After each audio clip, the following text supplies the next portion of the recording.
When you look at cannabis consumption, mass market isn't smoking joints. It isn't consuming a dried flower. The future is in products that are manufactured with standardized THC and CBD based molecules. What makes Nextleaf very unique in this industry is that we do one thing and we work on doing that one thing better than anybody else. Taking dried flower, transforming that into oil, turning that into THC and CBD based distillate, as well as we also do white label manufacturing, so taking that oil and actually putting that into finished product, putting that into a vape cartridge, putting that into a beverage.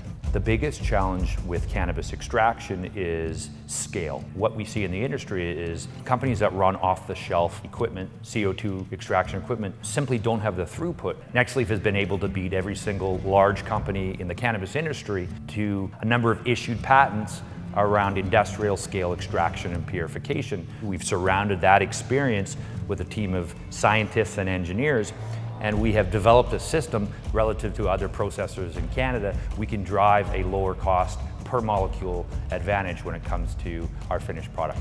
Growing plants is a race to the bottom. The industry has an ample supply of dried cannabis biomass, and what we've seen is there's a lack of processing and distillation capacity across the industry. There's a lack of available third-party processors that can take that lower grade dried cannabis and actually extract it and refine it, put that into forms that consumers actually want. This market hasn't even started yet, and with the introduction of edibles and infused products, we think what you're going to see is mass market consumers enter the space. That intellectual property will continue to have a lot of value as an industry moves beyond companies that grow plants and into consumer packaged goods, big alcohol, big tobacco, ultimately coming into this space, and will continue to invest in cannabinoid-based products and the distribution of those products. So for 2020, Nextleaf is focused on commercializing our patent portfolio and taking the intellectual property that we have been developing and growing it into one of the most profitable processors in Canada.